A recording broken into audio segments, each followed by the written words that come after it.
Mes chers amis, bonsoir. J'espère que tout le monde va bien chez vous et que vous-même, vous vous portez à merveille.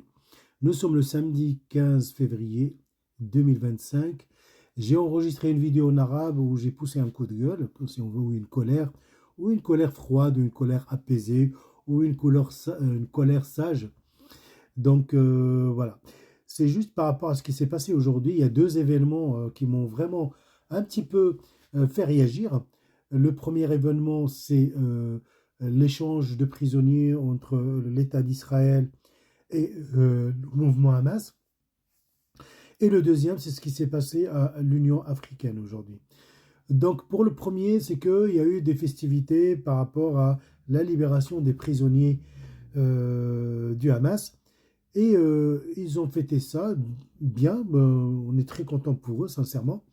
Mais on a vu qu'il y avait des drapeaux, le drapeau jordanien, irakien, palestinien, libanais, égyptien, du Koweït, de l'Algérie et de l'Arabie saoudite et du Yémen. Mais il y a des pays qui étaient absents, comme le Maroc. On a pris l'habitude qu'on ne nous dise pas merci. C'est comme ça. Euh, et par rapport à l'Afrique, on a vu que la politique des mallettes d'argent, elle marche toujours en Afrique. C'est malheureux pour l'Afrique, pour la réputation de l'Afrique.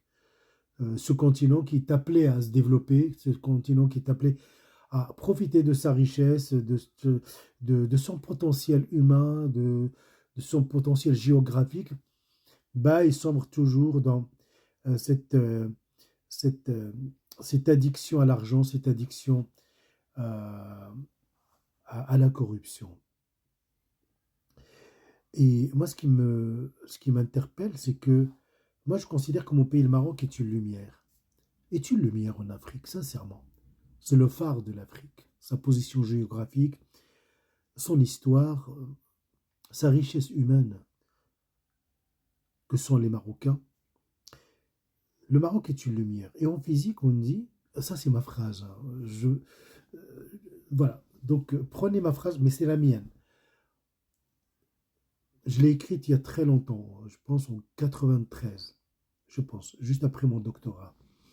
J'avais pas grand-chose à faire, donc je commençais à écrire des phrases. Et je l'ai appelé le lexique des braves, ou du brave, je pense. Et j'avais fait plein de définitions comme ça, parce que je suis très, très influencé par le dictionnaire philosophique de Voltaire, que j'adore. Et moi, pas par imitation, mais je voulais avoir un petit lexique. Moi, je ne l'ai pas appelé dictionnaire, mais je l'ai appelé lexique du brave, parce que j'arriverai pas vraiment à la cheville de Voltaire. Et j'ai dit, en définissant la lumière, j'ai défini beaucoup d'autres choses, mais peut-être ça viendra avec le temps. Lumière, si, incidence et réflexion. En physique, on connaît que s'il y a une source lumineuse qui est là, elle ne peut recevoir de la lumière que cette lumière incidente reçoit un obstacle réfléchissant. Un obstacle réfléchissant. D'où lumière si incidence est, d'où la phrase lumière si incidence et réflexion. Le pays incidence et le Maroc, nous sommes la lumière. On le dit avec beaucoup de réalisme, et c'est pas de la prétention, et je reviendrai sur la prétention après. Quand la lumière marocaine ne trouve pas de corps qui va lui refléter cette lumière, ben on voit toujours l'obscurité. C'est-à-dire que le Maroc, il est en train d'éclairer l'obscurité où il y a une absence de particules, une absence de vie, une absence d'âme.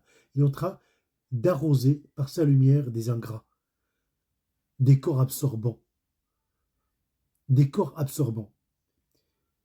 Nous avons vraiment, nous sommes habitués à l'ingratitude. Je vais faire j'ai fait une petite liste où l'ingratitude envers le Maroc était vraiment flagrante.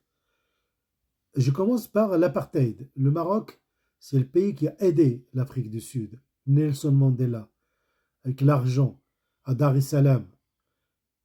Et le témoignage de l'intermédiaire marocain est toujours présent. Regardez ce que fait l'Afrique du Sud contre nous. Le Maroc finance à hauteur de 84% la population de Jérusalem. Regardez ce que l'autorité palestinienne reconnaît la souveraineté du Maroc sur ces territoires. Le Maroc, il a cassé l'embargo sur Gaza, le seul, par voie terrestre. On a vu les remerciements vers qui ils sont destinés, jamais au Maroc. On a vu ce qui s'est passé aujourd'hui, même pas le drapeau du Maroc. Le Maroc, il a cassé l'embargo contre le Qatar.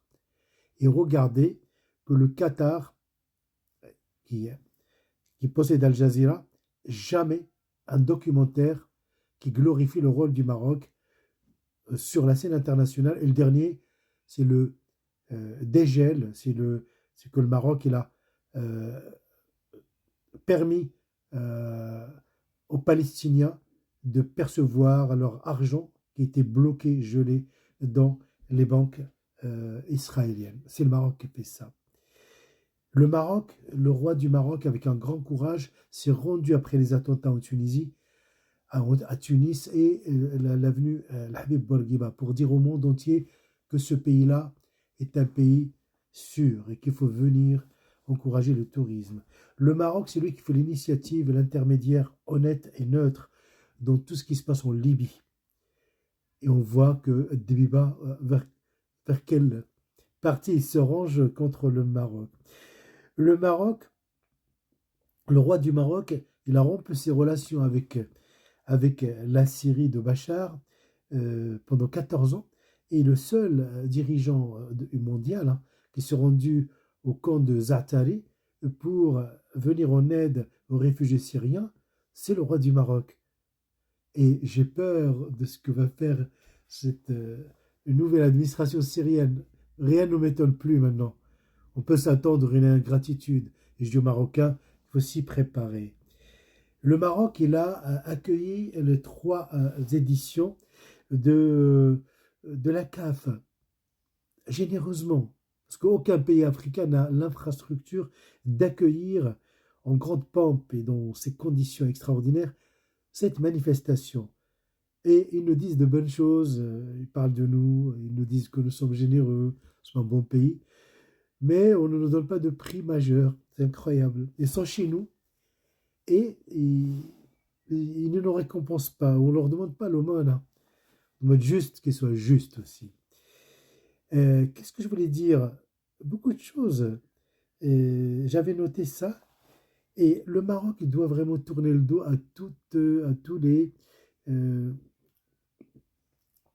à toutes, on va dire, toutes les unions, l'Union maghrébine, l'Union africaine, l'Union arabe, sauf avec les monarchies arabes. Il doit garder le contact et une forte relation. Et le Maroc doit œuvrer dans son ancrage atlantique.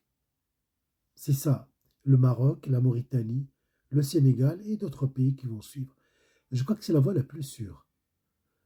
La plus sûre. Parce qu'on a une ouverture sur l'Atlantique, on a le même destin et les mêmes intérêts.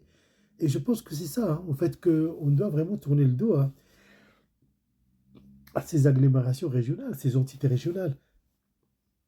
Le Grand Maghreb, il n'a jamais fonctionné. La Ligue arabe, qu'est-ce qu'elle apporte? L'Union africaine, qu'est-ce qu'elle apporte? Rien. Je pense que le Maroc doit vraiment, nous Marocains, on doit parler au reste de ce monde obscur, de cette obscurité, de ce vide.